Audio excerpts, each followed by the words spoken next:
Well,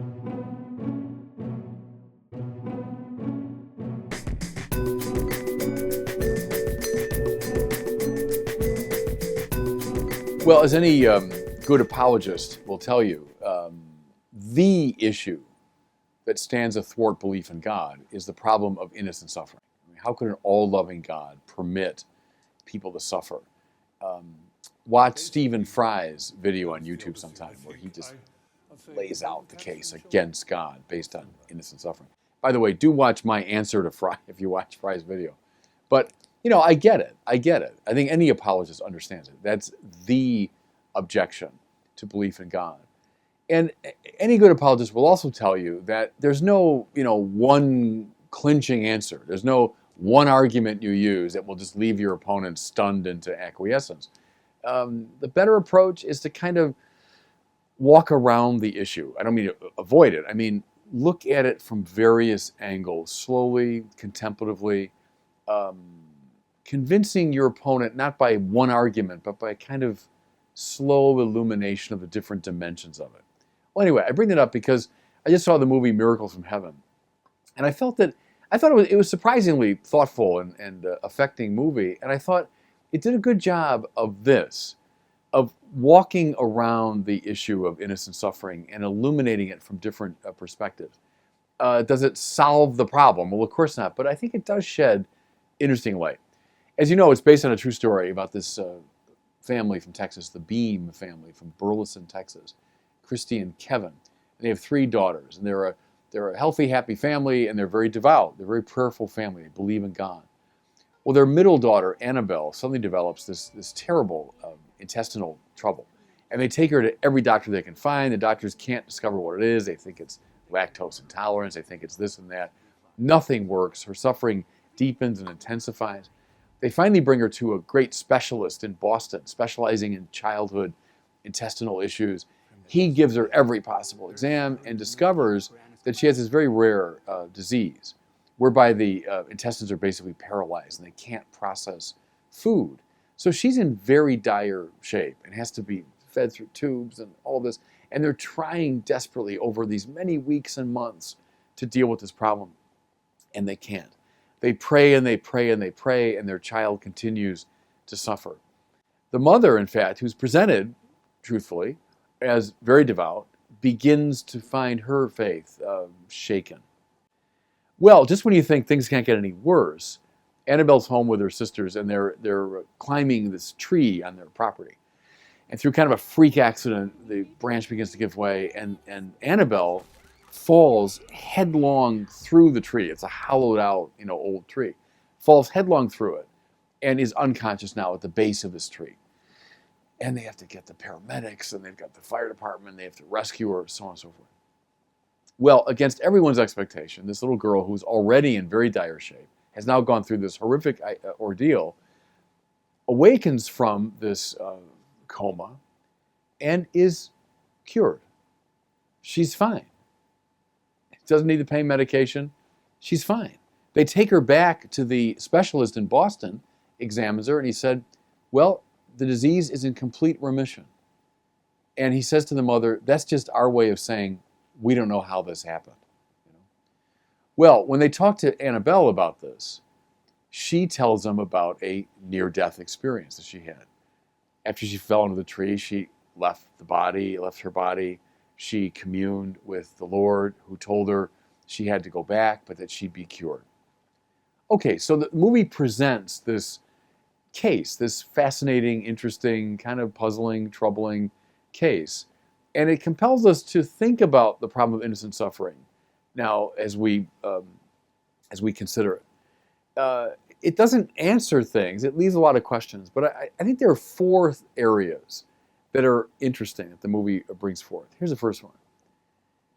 I think it tells us the truth that miracles are rare. Well, the word miracle is from the Latin mirari, which means to be amazed at. Right? I'm amazed. I'm wondering at that. That's a miracle. If miracles happened every day, and people use that little phrase, oh, every day there's a miracle. Well, that's not really true, because it happens every day. Like the sun comes up and it's cloudy today and so on. That's not a miracle. I'm not amazed at that. It happens all the time. So miracles are by definition rare. Think, for example, the one of the roommates that Annabelle has in Boston, the young girl with cancer and deeply sympathetic figure, etc. Well, she dies. She doesn't get a miracle. So it's wrong for believers to expect the miraculous all the time. When it happens, it's a rare, wonderful thing. Here's a second insight I got from the movie. God delights in working through secondary causes. It's not the usual way of God to intervene directly in our affairs and just clean things up. Rather, God delights in drawing us into his providential designs. So here's a really good example. The doctor they bring Annabelle to is called Dr. Nurko, and he's the specialist. Well, Dr. Nurko is not only a great doctor, but he's portrayed as a deeply sympathetic figure who understands these kids and is able to kind of play with them and horse around with them and to address them at like all different levels of their being. Well, Dr. Nurko is a good example of the loving God who uses a secondary cause to express his love in the world. And that's the customary way that God does it. So why doesn't God act? Well, God is acting. In fact, God's acting all the time in everything. But he delights in using secondary causes. So that's the second insight. Here's a third one that I thought about a lot during the movie. In some ways, it's very weird and puzzling that believers in the God of the Bible think, innocent suffering precludes the existence of God. The argument I began the video with, there can't be a God because innocent people suffer. Well, come on. I mean, every major figure in the Bible, every major figure suffers enormously. I mean, from Abraham, Isaac, Jacob, Joseph, Moses, Joshua, Samuel, Saul, David, Jeremiah, Isaiah, Ezekiel. I don't know any figure in the Bible, none, who doesn't go through enormous suffering. And then the central figure of the entire Bible is portrayed to us typically nailed to a cross and writhing in his death agonies. And so you wonder, where do biblical people get the idea? Maybe deists or something get the idea that God's existence is incompatible with suffering. But heck, biblical people, every major figure suffers. So in some ways, suffering should be construed not as something totally anomalous, but rather as a way of being drawn into the passion of Christ. It's a participation in the salvific suffering of Christ. Here's a fourth and final observation. Suffering tends to give rise to love. And the movie's really good at this. Here's a little girl now, innocent girl who's suffering terribly. Well, all around her, from beginning to end of the movie, people rise up in compassion and concern and care and active love on her behalf. Now, good people, you might say, sure, but maybe people who never would have loved in that way were it not for the suffering of this young woman.